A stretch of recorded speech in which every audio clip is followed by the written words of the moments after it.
Through spoken word, the lyricism really comes from the individuality of each person's experience. And so that really inspired me to just write my own and get out into the world. And I pretty much just never stopped. So I wouldn't have ever anticipated whatsoever that it would have been a career. But I was lucky enough to continue to perform and then get cast on the last 3 seasons of HBO Def Poetry, which of course, brought my work out to a larger national audience.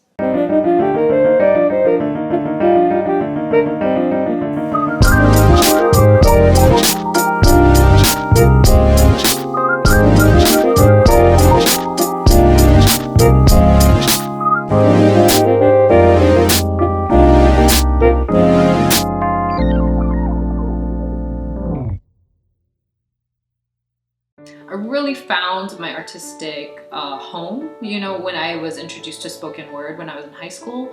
I had a high school English teacher who actually snuck us into the bars in Chicago to go watch the original poetry slams go down.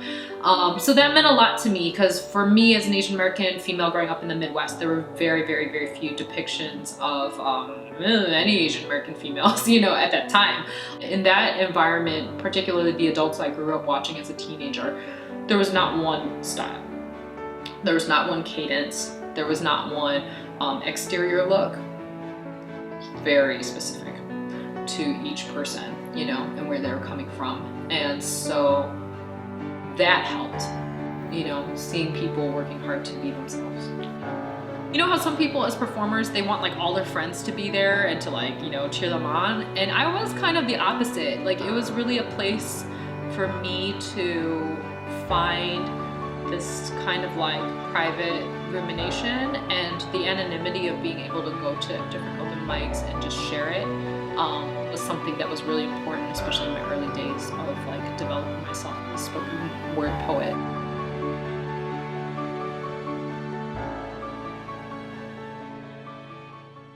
So normally this actually is my living space, but when it comes to production time, then it becomes my rehearsal space, my design space. This area here is often where I storyboard a lot of my ideas for my full-length pieces, whether that's a play or a screenplay or another written work that's a longer piece. For me, visually, I need to lay it out to be able to see where it's going. My writing studio right here. So this is it. This is where much of the magic happens. On a given day, I could be doing anything from revising a play to writing new poems to doing accounting, to looking over, helping to photo edit if there's a, photography that was just done of an event or, for some other promotional thing. I could be helping out with graphic design, working with my booking team around booking new events. But yeah, it's a lot of different things. So everything from creative things to, as what people would say, administrative, but I really think that those things are important and an extension of what it is that I do as an artist. So the producing is a very creative and important part of it in terms of how my work gets connected to the rest of the world. Very important to me.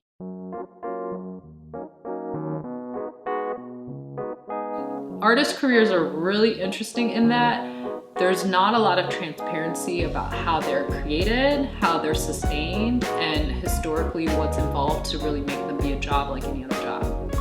I mean, I've found that in my lifetime that I feel it's really either people think you're super ballin' if you're an artist, or they think that you are scraping and starving. And I'm just kind of like a regular person like you know what I mean? It's I can spend money, I have to save money, I take time off, I have extra work hours, I actually have responsibilities, I'm a normal person just like you. Formosa's been in development probably for the better part of on and off 2 years. Of course, when I'm working on projects, I'm working on a bunch of different projects. So in those last 2 years, I've also written a feature film, wrote 2 other plays, probably did somewhere between 60 to 70 spoken word performances in maybe 20 to 30 states or something. So there's, oh yes, and I also shot 2 short films in that time, one being a 360-degree interactive film. There's probably other things that I'm forgetting, but I like to keep, you know, active. This piece was inspired by the fact that I've always wanted to do a piece that was about Taiwan, which is where my family is from. And I was always fascinated with the fact that in the West for a long time, people called Taiwan Formosa, which means beautiful in Portuguese. So I was like, there's something in here about beauty and about Western gaze and about this place where my family is from, but I couldn't really figure out what that thing was. And then a few years ago, I was performing at the North American Taiwanese Women's Association conference. And that's when I first learned some of the history of Barbie doll manufacturing in Taiwan and how half of all the world's Barbie dolls were actually manufactured in this town in the northern part of the island, actually not that far from where my family is from. And so that's how Formosa came about.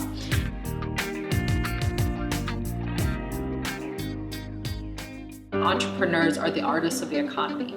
So it's this idea that you're using your creativity to create something that wasn't previously there, or you're trying to take your, you know, a limited resource and transform it into something else, right? If you want to make money, you have to pay attention to money. You have to care about money. You have to care about people who are giving it. You have to care about how it's taken. You have to care about how it's allocated.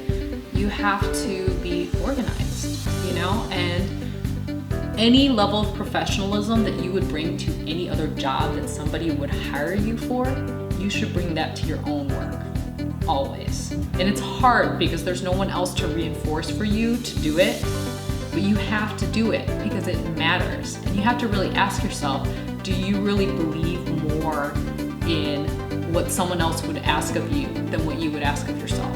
I think that's what it comes down to at the end of the day. I mean, I always told young artists, you gotta find your audience, you know? And that's not like trying to like pander and be like, hey, look at my stuff, you know? I mean, it's really understanding there's something that is you. And there's people who really need to hear it and to feel it and to experience it. And then your job becomes, how do you find those people in the world? And that's true of everything. It's true in love and friendship and, you know, business relationships and collaboration. How do we find, you know, that other thing or person that we meet and it's what we both needed, you know? And I think that's specific to, you know, spoken word. A lot of my work is really about trying to understand what's been made like an invisible experience. So that's, for me, what it means to be Asian American. That's not what it means for everyone to be Asian American, but that is what it means for me. And so the metaphor of that experience means anyone whose experience is made invisible by culture, you know? Because, you know, that's what it means to be an artist, that's what it means to be an entrepreneur, to really focus on that one thing that does not exist yet and keep working towards it until it becomes real. And that's the heart of all of this.